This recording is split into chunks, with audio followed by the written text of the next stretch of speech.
आज तसं तिथं आहे. पण आम्ही लोक पुन्हा एक 15 दिवसांनी 15 दिवसांनी खूप लोकांना बोलून त्याचा काहीतरी मार्ग काढू. मार्ग निघेल याची मला खात्री आहे.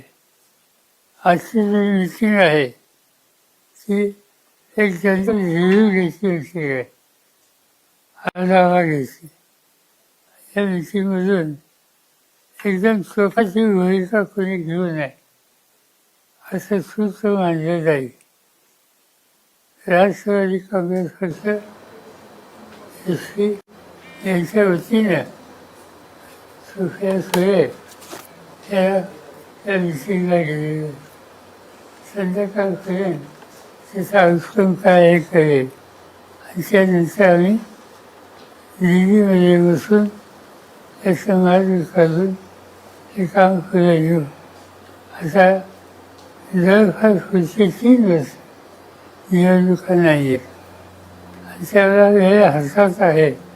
त्या सगळ्यांना एकत्र साहेब, कर्जमाफी झाली परंतु एवढे निकष लावलेले आहेत की शेतकऱ्यांपर्यंत ती कर्जमाफी पोहोचणार नाही असे शेतकऱ्यांचं म्हणणं आहे.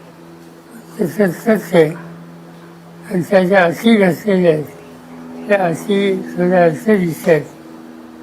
पण गव्हर्नमेंट एखादा निकाल घेतला त्याचं सूत्र हे लोकांना मान्य नसतं.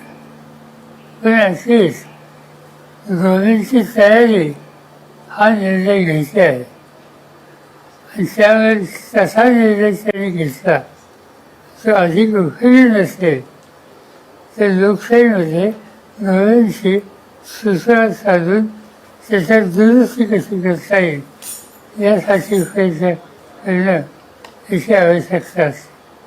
आणि मी माझ्या पुढे एवढंच सांगेन की माझा प्रयत्न आहे की महाराष्ट्राचे मुख्यमंत्री देशाचे कणखर लोक असतील त्यांच्याशी बोलून कर्जमाफीमध्ये जो निर्णय घेतला आहे त्याच्या ज्या कॉन्सेप्ट्स आहेत त्या कशा दूर करता येतील आणि शेतकऱ्यांना मदत करता कशी येते.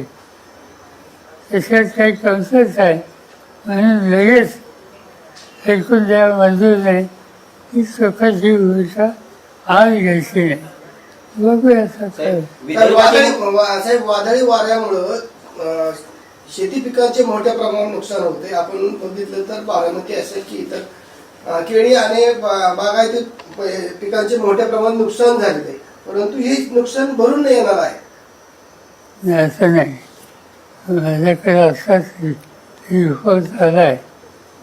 नुकसान झालं आहे कांद्याची वडी वगैरे त्या भागात, कांद्याच्या वरच्या काही भागात विशेषतः केळी आणि ऊस याच्यात नुकसान झालेलं आहे.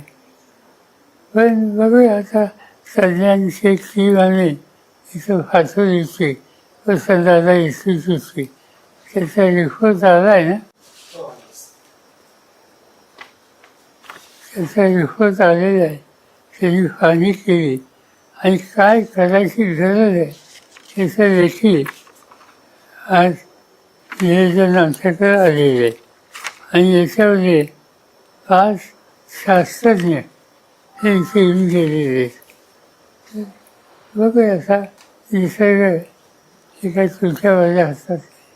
साहेब, तुम्हाला आता राजकीय देशाची आर्थिक राजकीय सामाजिक परिस्थिती कशी दिसते?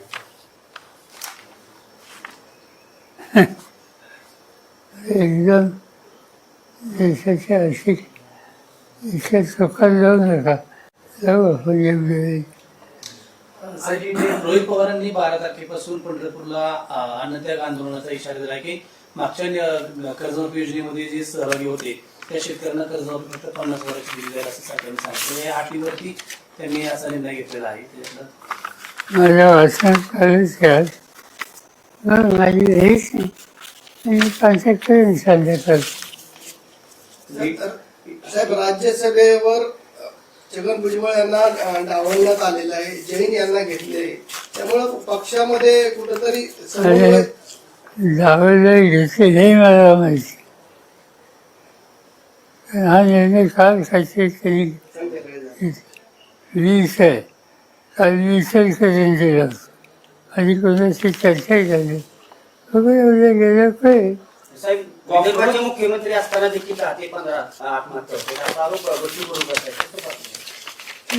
त्याची काही भागात आत्महत्या होत आहेत ही वस्तुस्थिती चालण्यात अर्थ नाही. विशेषतः यवतमाळ या ट्रॅकमध्ये तर त्याच्यात आणखीन काही सुधारणा करायची असली त्याचा विरोध आमचा आणखी दोन आहेत. एक सामंजस्याने पैसा सोडवण्याचा प्रयत्न करणं आणि दोन ते होत नसेल तर लोकशाहीच्या चौकटीत बसून संघर्ष करणं असा त्याचा फायदा भाग आहे. त्याच्यात माझं लक्ष आहे. साहेब एकीकडे पाऊस पडतोय, पाऊस कमी सांगितलाय, दुसरीकडे चला. वादळी वारे येत आहेत. कशा पद्धतीने यातून मार्ग काढायला पाहिजे असं सरकारने तुम्हाला वाटतं? आता वादळी मला वाटे पाऊस त्याच्याचा आपण काय मार्ग काढला.